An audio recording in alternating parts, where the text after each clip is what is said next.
Le bien, c'est pas le produit. Ça, c'est le produit que l'acheteur veut acheter. Mais quand il passe par toi, c'est toi le produit. C'est toi qui dois être parfaite. Souvent. Donc, si jamais tu passes ta journée à réfléchir à comment tu peux perfectionner ton travail, comment tu peux perfectionner ton discours, comment tu peux perfectionner tes mails, comment tu peux perfectionner tes vidéos, comment tu peux perfectionner ta négociation, comment tu peux perfectionner ta prospection, comment tu peux perfectionner tes visites, etc., ton juridique. À partir du moment où dans ta tête, c'est uniquement je vais apprendre pour améliorer et me perfectionner, tu n'as aucune chance de rater dans ta vie. Tu n'as aucune chance de rater, tu comprends? Je ne prospecte jamais de vendeur. Tu piges ça? Je ne prospecte pas. Je l'ai fait pendant des années, 10, 15 ans, je l'ai fait. Mais je ne le fais plus. Je ne le fais plus. Pourquoi je ne le fais plus? Parce que les gens avec qui je travaille au quotidien sont des gens qui m'aiment déjà. Parce que je les ai déjà servis, parce qu'au départ, ils étaient acheteurs, ils sont devenus investisseurs, etc. Et donc, ils écoutent que moi. Et donc, ce principe-là, de tout ce que je vous explique, est basé sur une idée. Faire que les gens courent après vous et pas l'inverse.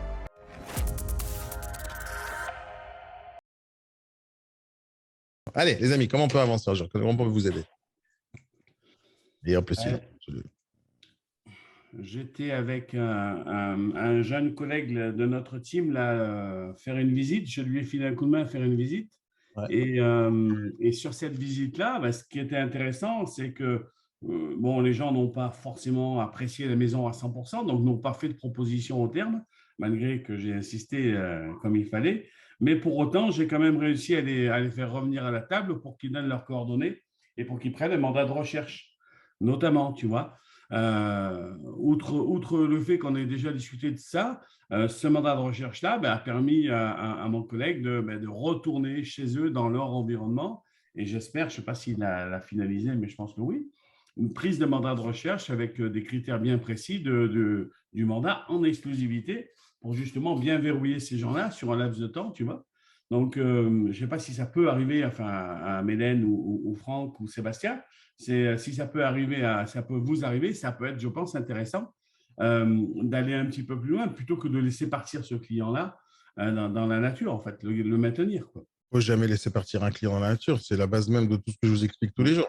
Un acheteur qui est venu, il n'a pas acheté. Pourquoi il n'a pas acheté? Il n'aime pas le bien, il n'aime pas la surface, il n'a pas le prix, etc. Donc, il faut chercher. C'est une certitude.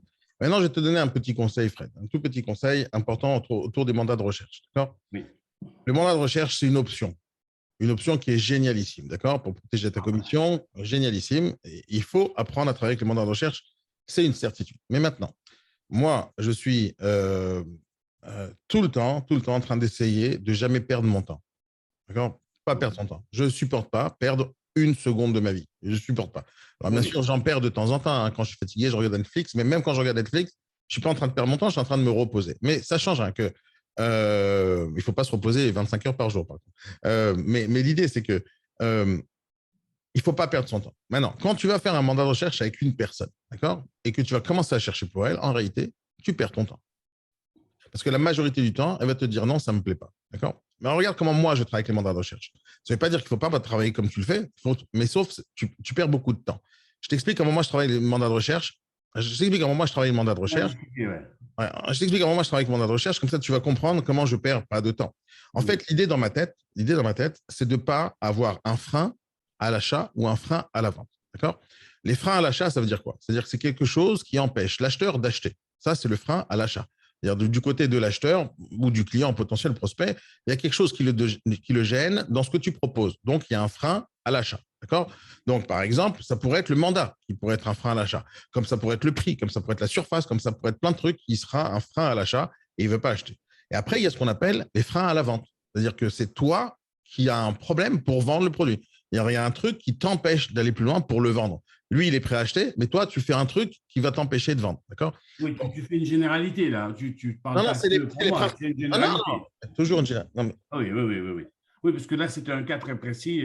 Non, je parle d'une manière générale. Déjà, il ne faut pas perdre du temps. Ça, c'est pour n'importe quel sujet, d'accord? Mais il y a toujours deux parties dans une vente. Il y a le frein à l'achat et le frein à la vente. Le frein à l'achat, c'est du côté de l'acheteur. Le frein à la vente, c'est du côté du commercial ou de la société, d'accord? Donc, c'est où tu as créé un produit ou un service que ce que tu expliques et la façon dont tu le présentes représente des freins, d'accord? Et donc, les gens, ils se disent, ah non, c'est trop complexe, oh, le contrat, oh, le mandat, oh, la commission, etc. Ça va être des freins. Ils ne vont pas vouloir signer, ils ne vont pas vouloir acheter ou ils ne vont pas vouloir vendre. Ou c'est toi, la façon dont tu présentes les choses, ou c'est eux qui voient les choses différemment, etc. J'en sais s'abstenir, j'ai pas envie de travailler avec des agences, etc. Maintenant, tous ces trucs-là sont des freins. Il faut être capable de les contrôler. Maintenant, moi, je déteste les freins à la vente, c'est-à-dire que mon truc, les freins à l'achat, c'est-à-dire que l'acheteur, il voit des choses qui le dérangent. Moi, je pourrais travailler sur le marketing au fur et à mesure des années pour m'améliorer, d'accord, pour qu'il y ait moins de freins à l'achat. Dire éliminer tous les freins à l'achat, c'est quelque chose de génial. Imaginons que tu vends quelque chose à 5 000 euros et tu sais que c'est ce que ça vaut, d'accord, tu sais ce que ça vaut, mais les gens ne peuvent pas l'acheter à 5 000 balles ou à 10 000 euros, ils ne peuvent pas l'acheter. Donc, c'est un frein à l'achat. Le mec ne peut pas sortir 10 000 euros d'un coup. Qu'est-ce que tu lui proposes? Payer 250 euros par mois. Et donc, les 10 000 se transforment en 250 et il commence à envisager la possibilité de le payer. Et donc, tu as éliminé le frein à l'achat. OK, super. Maintenant, le frein à la vente, c'est quoi? Le frein que tu vas devoir faire beaucoup d'actions pour pouvoir arriver jusqu'à la vente. Donc, tu vas devoir dire des choses différemment, tu vas devoir être meilleur commercial, tu vas devoir faire plein de trucs. Mais c'est les freins à la vente, ce que toi, tu présentes. Maintenant, regarde bien. Moi, je ne supporte pas démarcher un vendeur et qui me dise non, je n'ai pas envie de travailler avec toi et que je perde le bien à la vente. Si j'ai démarché le vendeur, parce que je sais que j'ai un client pour ça, je le sais. Hein. Encore une fois, c'est ça mon principe. Hein. C'est que je démarche quelqu'un parce que j'ai ou une dizaine ou une centaine de personnes qui recherchent la même chose. Donc, si je démarche, qu'est-ce que je veux obtenir? Le bien, d'accord? Je veux le bien, parce que je démarche, parce que je sais que je peux faire la vente. Donc, moi, dans l'idéal, c'est quoi? Je prends mon téléphone, bonjour monsieur, j'ai vu votre bien, j'ai un client pour vous, est-ce que je peux vous l'amener? D'accord? C'est le principe, d'accord? Parce que je l'ai déjà l'acheteur, je ne suis pas en train de mentir. Il y a beaucoup de gens qui me disent, oui, mais si j'ai pas d'acheteur, alors débrouille-toi pour en avoir un. Moi, j'ai toujours des acheteurs, donc je n'ai pas cette peur-là. Et quand je travaille sur mes bases de données, je sais exactement pourquoi je démarche. Ça, c'est un principe. Maintenant, quand j'arrive et j'ai démarché, on sait tous que la prospection, c'est difficile. On sait tous que ça prend du temps. On sait tous qu'on peut se faire accrocher au nez. On sait tous qu'on peut arriver à un rendez-vous et à la fin se faire embarrer. On sait tous ces trucs-là. Moi, je ne supporte pas ressortir sans rien. Et sans rien, ce n'est pas sans mandat, c'est sans argent. Tu vois, sans argent. Dire le mandat, moi, je m'en fous si je gagne de l'argent. Le mandat, je m'en tape si j'ai fait la vente. Je m'en fous du document, tu vois, qui me permet de le faire. L'essentiel, c'est faire la vente. C'est-à-dire, la fin justifie les moyens dans mon état d'esprit. L'objectif, oui. D'accord? La fin justifie les moyens, c'est-à-dire la vente. OK. Maintenant, si j'arrive devant un vendeur qui est cool, qui accepte que qui reçoit mon client et que tout va bien, super, je signe le mandat, tout va bien. D'accord? Si même en plus je peux prendre l'exclu, super, je prends l'exclu. Mais si le gars, il est trop énervé contre les agences, trop réfractaire à tout, il veut pas payer de commission, il veut travailler seul, il veut tous ces trucs-là, il me donne tous les arguments possibles et imaginables que je connais et que je connais pas, qu'est-ce que je fais maintenant? Je dis, bon, vous avez raison, alors je rentre chez moi. Non, je ne peux pas dire ça parce que je sais que je peux vendre le bien. Je ne peux pas dire ça. D'accord? Mais il ne veut pas signer. Qu'est-ce que je vais faire? Je vais lui mettre attention, monsieur, j'ai vu Casino Royale hier avec James Bond. Je sais le genre de torture que je peux vous faire pour vous signer. D'accord? Donc, je ne vais pas faire ça. Tu comprends? Je vais pas l'obliger. S'il ne veut pas, il ne veut pas. Mais non. De l'autre côté, j'ai quoi? J'ai des acheteurs. Les acheteurs. Maintenant, les acheteurs, eux, ils veulent bien acheter le bien par mois. Ils savent que je suis une agence. Ils savent qu'il y a une commission. Je n'aurai pas de problème de signer un mandat avec eux. Et maintenant, si j'ai 253 acheteurs dans ma base de données qui veulent visiter ce bien, et j'envoie 253 mails pour faire une visite groupée à tous ces gens-là, où j'ai envie de faire une visite un par un, toutes les demi-heures avec quelqu'un d'autre, et j'ai envie d'organiser ça, et je n'ai pas le mandat de vente. J'ai tout à fait le droit légalement de le faire. C'est-à-dire que légalement, je ne suis pas obligé d'avoir un mandat avec le vendeur pour faire des visites. Je ne suis pas obligé de ça. Ce que je suis obligé de faire, c'est d'avoir quelque chose entre les mains pour pouvoir protéger ma commission et de dire, ça y est, j'ai fait une visite parce que j'étais encadré dans la loi et donc le mandat de recherche exactement fait ce boulot-là. Maintenant, si jamais, donc on peut très très bien commercialiser tous les produits que tu as sur le marché à Brest, hein, tu peux très bien tout commercialiser sans avoir un seul mandat entre les mains. Un seul, tu n'as pas besoin. Maintenant, il suffit d'avoir le mandat de recherche, on est d'accord. Non, tu n'as même pas ni mandat de recherche ni mandat de vente. Sur le zéro, écoute bien. Qu'est-ce que tu as dans le mandat? Peu importe le mandat. D'accord? Je parle d'un principe. Hein. Après, chacun fait comme il a envie, comme il travaille, comme il le veut. Mais le principe de la loi, c'est ce que tu as écrit sur le mandat. D'accord? Sur le mandat, il y a quoi? Il te permet de commercialiser le produit, il te permet de faire des visites, il te permet d'entremettre. Si tu as le mandat, disons, de commercialisation avec le vendeur, ben, tu peux faire tout ça. Mais si tu n'as pas, ben, tu ne peux pas diffuser le bien sur SoLoger, Le Bon Coin, etc. Mais qu'est-ce que tu peux faire d'autre? Eh ben, tu peux envoyer des mails. Tu peux envoyer des mails. Donc, si tu as ta base de données de clients, d'acheteurs potentiels, et tu prends les photos du bien, tu crées une annonce, peu importe comment, sur ton site internet en cachet, ou sur un article, ou peu importe comment tu vois, ou tu envoies les mails avec un dossier Drive, peu importe comment tu vas le faire. Tant que c'est off-market, on appelle ça le off-market, tant que c'est off-market, Tu n'as aucun problème avec la commercialisation. Tu peux très bien dire aux gens, voilà, c'est ce que j'ai à proposer, cliquez ici pour faire une visite avec moi. Et le cliquer ici, c'est ton agenda Calendly, par exemple. Ou cliquer ici, c'est une newsletter pour justement essayer d'organiser le truc. Ou peu importe, il y a plusieurs moyens de faire ce genre de truc. Maintenant, tu n'as pas demandé avec le vendeur, tu as démarché, tu as prospecté, tu es arrivé chez lui, tu dit non, non, revenez dans 3 jours avec le client. Ok, super, mais pour l'instant, je ne signe pas. Qu'est-ce que tu fais? Tu baisses les bras? Moi, je ne baisse pas les bras. Parce que mes clients, ils sont toujours là et ils veulent toujours ce bien. D'accord? Donc, qu'est-ce que je fais? Je prends l'affaire, je la prépare et je l'envoie par mail. Une fois que j'envoie par mail, qu'est-ce qui va se passer? J'ai envoyé ça à 253 personnes.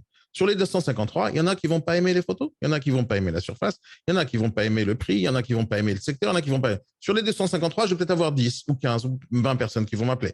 Sur les 20, ils vont m'appeler, réellement. Ils vont m'appeler et je vais discuter un peu avec eux. Et je vais regarder ce qu'ils veulent vraiment acheter. Si je vois que ça correspond pile poil à ce qu'ils veulent, sans moi leur donner trop d'informations, ben, je les incite à faire la visite. Maintenant, sur les 250, et à la fin, il y a 10 personnes qui m'appellent, peut-être qu'il y en a 3 ou 4 qui vont faire une visite. Et ces 3 ou 4, c'est avec eux que je vais signer des mandats de recherche potentiellement, mais pas avec les 253. Tu comprends? Avec ceux qui vont faire la visite réellement où je vois qu'ils sont chauds bouillants. Et quand ils sont chauds bouillants, je fais la visite. Le vendeur, lui, je m'en fous du mandat que je signe avec lui, je m'en fous. Je m'en fous total, tu comprends? Parce qu'à partir du moment où ils ont visité, il me dit OK, le vendeur ne peut pas me doubler parce que j'ai un mandat de recherche avec les gens. Je peux faire la vente immédiatement et le vendeur, il ne pourra même pas savoir combien de commissions j'ai pris parce que c'est commission charge acquéreur réelle. OK? Donc là, je fais des ventes autant que j'en ai envie sans avoir besoin de faire de la publicité. D'où le principe même de tout ce que je vous explique tous les jours, c'est la base de données.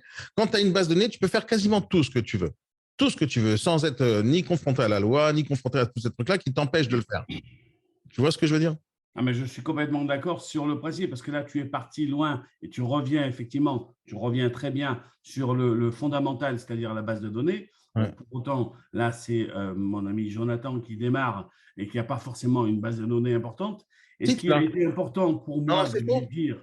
Fred, tu as raison sur la démarche. La démarche, elle est bonne, d'accord? La démarche que tu as fait, c'est top. Je ne suis même pas en train de te contredire. Oui, non. Je te dis d'éviter de perdre trop ton temps avec une personne. C'est ça que je suis en train de t'expliquer. Je comprends. Et moi, tu vas voir un peu, non pas le contre-pied par rapport à ce que tu dis, parce que tu as raison sur le principe, mais étant donné que je connais Jonathan et au niveau de sa démarche commerciale, etc., je l'ai incité à faire ça pour plusieurs choses. Le fait de prendre un mandat de recherche avec ces clients-là, il n'a pas un portefeuille aujourd'hui important pour pouvoir dire, parce que c'est un bien qu'il avait déjà en mandat depuis longtemps, mais quoi qu'il en soit, faisons fi de ce bien, de ce mandat de vente. L'idée pour moi, c'était de l'inciter à faire un travail de prospection spécifique sur les critères de recherche d'un client qui lui permettra peut-être parallèlement de prendre d'autres mandats, puisqu'il va arriver avec peut-être un peu plus d'aisance en disant j'ai un mandat de recherche ici dans les mains, vous voyez, monsieur, madame Intel, etc. Ça lui facilitera. Je dis ça aussi pour les débutants, tu vois, j'en profite aussi, mais c'est ça que je trouvais intéressant. Et du coup, il va pouvoir faire une prospection, prendre peut-être de nouveaux mandats de vente grâce à ça, et effectivement, peut-être aussi trouver sur une durée courte avec un travail intense, parce qu'il a un mandat de recherche exclusif. Donc, j'ai insisté sur ce fait-là pour que sur les 3 mois du mandat de recherche exclusif, il se démène à fond pour trouver le bien correspondant. Sur le principe, Fred, tu as 100% raison et je ne vais pas te contredire là-dessus. D'accord? 100%. D'accord? Quand c'est l'objectif de formation et d'apprentissage, etc. OK? C'est le cas. OK. Donc, là-dessus, je suis 100% d'accord avec toi. Sauf que même cet exercice qui est dans le but de la formation, il peut être frustrant à la longue. Écoute-moi bien. En ce moment, tout le monde le sait, j'en ai assez parlé, je suis en train de faire un régime depuis 1 mois, d'accord? 1 mois et demi. J'ai perdu 10 kilos, quelque chose, un peu plus. Et je suis très fier de moi. Le problème, c'est que dans ce genre de régime, quand tu fais du régime ou du sport, etc., si tu fais un régime trop sec, c'est-à-dire qui te frustre, c'est-à-dire tu ne manges pas comme tu veux, tu ne dors pas comme tu veux, tu fais trop d'exercices et à la fin, tu es fatigué parce que tu vas aller fort et loin et trop d'une manière radicale, qu'est-ce qui se passe à la fin? Ben, tu baisses les bras parce que c'est trop fatigant. Et à la fin, tous les efforts que tu as mis, ils vont partir en cacahuète juste parce que tu as pété les plombs et d'un coup, tu te bouffes une pizza parce que tu pètes les plombs. D'accord? Donc, tout le principe de faire des efforts radicaux ou de se former ou d'essayer de changer un modèle chez toi, il ne faut pas que le changement soit tellement radical, d'accord, qu'à la fin, tu t'en lasses et puis tu te fatigues. Moi, à ta place et à la place de n'importe quel manager, n'importe quel accompagnateur ou n'importe quel coach, je me focuserai matin, midi et soir sur la recherche d'acquéreurs en masse plutôt que d'aller chercher dans le détail. Pourquoi? Parce que quand tu vas faire ce travail que tu lui as donné là maintenant, d'aller chercher pour lui, la majorité du temps, 9 fois sur 10, ça ne va pas arriver et ça ne va pas aboutir. 9 fois sur 10. Tous les acheteurs à qui j'ai fait 9 fois sur 10, Je ne dis pas que la 10e, ce n'est pas la tienne, mais 9 fois sur 10. Quand tu vas faire une visite avec des acheteurs au pif, hein, des acheteurs au pif, pas quelqu'un que tu maîtrises, mais des acheteurs au pif, viens, on va se balader, venez, on va visiter, on fait un mandat de recherche. La majorité du temps, fait ouais, bon, ça ne me plaît pas, ils vont chercher autre chose, ils vont te faire perdre du temps. Donc, moi, je ne travaille pas comme ça. C'est-à-dire que quand les gens visitent, ils vont se concentrer sur l'achat de cette affaire. Et voilà, si ça leur plaît, tant mieux. Si ça leur plaît pas, tant pis. Si ça leur plaît pas, je les relance avec d'autres affaires. D'accord? J'ai pas envie de perdre trop de temps avec des gens qui veulent pas. D'accord? C'est comme si il y avait un mec qui se balade dans ta boutique de fringues, hein, peu importe ce que tu as, il se balade depuis une demi-heure, il se balade, et tu dois le voir 3 fois. Alors, qu'est-ce que je peux vous aider? Je peux dire, non, je regarde. Et pendant une demi-heure, il se balade. Et à la fin, toi, tu le suis à la trace, et à la fin, il achète que dalle. C'est une prise de tête, tu comprends? Donc, tu peux pas perdre ton temps avec des gens qui juste ils se baladent. Maintenant, quand quelqu'un te dit oui, je suis intéressé, je cherche la taille 42, ok, super, tu lui parles avec lui. D'accord? L'autre qui dit je recherche, tu te mets un peu de côté, tu l'observes de temps en temps, tu attends qu'il arrive vers toi. Donc, l'idée, c'est pas de perdre du temps alors que tu vas perdre du temps avec des gens qui sont prêts à acheter. D'accord? Donc, moi, je préfère travailler sur la masse. D'acheteurs qui veulent et à la fin sur le filtre, tu vois, l'entonnoir qui puisse exister par rapport au bien, au moins c'est le secteur trop loin, la surface, le prix, il y aura toujours un filtrage qui va être fait. Et ce filtrage va être naturel. À la fin, je vais pouvoir récupérer les bons acheteurs qui sont prêts à acheter ce produit-là. Donc, moi, je me concentrerai matin, midi et soir à expliquer à n'importe quel négociateur comment faire pour justement attirer les acheteurs vers toi. Parce que l'objectif de tout ce que je vous explique tout le temps, c'est d'arrêter de chercher à faire de la prospection active vers l'extérieur pour aller chercher les affaires, mais plutôt tout faire pour que les gens viennent à vous. Oui, alors, c'est ça le travail réel qu'on doit faire. Pardon de te couper, complètement d'accord avec toi. L'idée, justement, là, c'était… Alors, il serait là, je lui dirais la même chose. Hein, il est là, je crois, il s'est baladé ici. Non, je ne le vois pas. Non, mais ce n'est pas une question sur Jonathan. Non, mais peu importe. L'idée aussi, c'est de l'inciter à prendre conscience qu'il faut aussi être sur le terrain. Et là, par contre, je te rejoins, avec ta vidéo, tu es en prospection, tu fais un travail de recherche spécifique. C'est génial d'avoir ce thème-là dans lequel tu puisses te filmer sur Insta ou peu importe et dire, voilà, je suis en recherche active pour un de mes clients sur un bien précis. Et si vous avez, n'hésitez pas à m'appeler, etc. Je lui ai dit, mais il faut que tout ça… Oui, mais Fred, tu me dis au départ qu'il n'a pas de base de données parce qu'il débute. Moi, je te dis, ça, c'est faux. C'est faux, mais faux, 100% faux. Première chose, je te donne les solutions tout de suite. Je te donne les solutions. Je ne te dis pas c'est faux pour te dire c'est faux. Oui. Je t'explique c'est faux. Pourquoi c'est faux? D'abord, premièrement, il peut aller voir Sébastien Keinec. Il dit Sébastien Keinec, est-ce que vous pouvez m'ouvrir ou me donner la possibilité de télécharger pendant une journée entière tous les contacts acquéreurs qui sont sur ce logis? Sébastien va se faire un plaisir de lui donner la possibilité de recevoir les contacts et les saisir dans sa base de données. Est-ce que Sébastien Keinec, est-ce qu'on dirait non à quelqu'un qui a envie de saisir les contacts de ce logis? Non. Non. Il y en a combien là-bas? Il y en a des milliers. D'accord? Il suffit juste de mettre les bons critères acquéreurs sur ce logis et tu les reçois. Donc ça, c'est n'importe quel débutant. Hein. Il vient de commencer l'immobilier il y a une demi-heure. Tu lui apprends identifiant mot de passe ce logis. Tu lui apprends, tu cliques ici, tu télécharges, tu fais copier-coller. Il sait faire sur un fichier Excel. Ce matin même, Jonathan, il peut passer sa journée entière. Il va avoir 200, 300, 600 ou 1000 clients si jamais il y en a autant comme ça dans ton secteur. Donc déjà, dire j'ai pas d'acquéreur, j'ai pas de base de données parce que je suis débutant, totalement faux.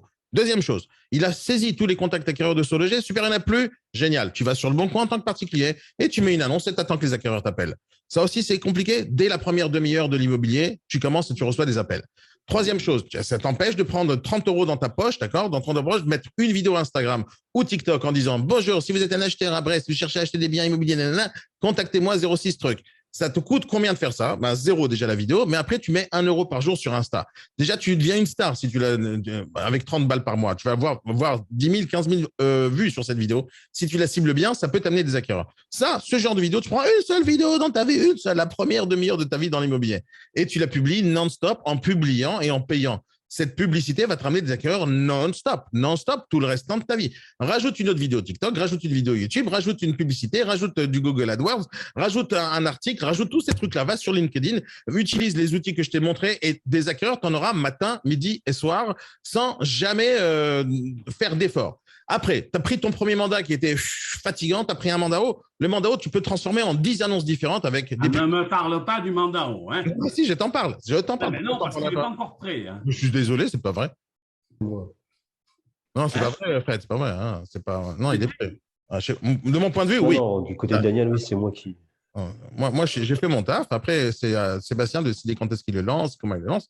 Moi, je fais mon Ça va taf. pas tarder alors. Alors, ça va pas tarder. Moi, il ne faut pas tout me reprocher. Hein. Je suis fatigué de faire de trucs, mais pas de tout. Pas de ça ici, pas de ça ici. Non. Ce que je veux te dire, c'est que les solutions pour avoir des acquéreurs, moi, d'abord, c'est ce que je fais tous les jours avec vous, c'est pour n'importe quel débutant, je passerai mon temps à lui expliquer comment chercher des acquéreurs, lui montrer comment les qualifier au téléphone, lui montrer comment les inciter à faire des visites, lui montrer comment rechercher vraiment. C'est ce que je ferai matin, midi, soir avec les contacts. Pourquoi je t'explique ça, Fred? Parce que tu peux passer ta vie à prospecter des biens sur le Bon Coin ou sur le terrain. Tu peux passer ta vie à faire ça, d'accord? Tu peux passer ta vie à faire ça. Et si jamais tu fais que ça, toute ta vie, tu feras ça.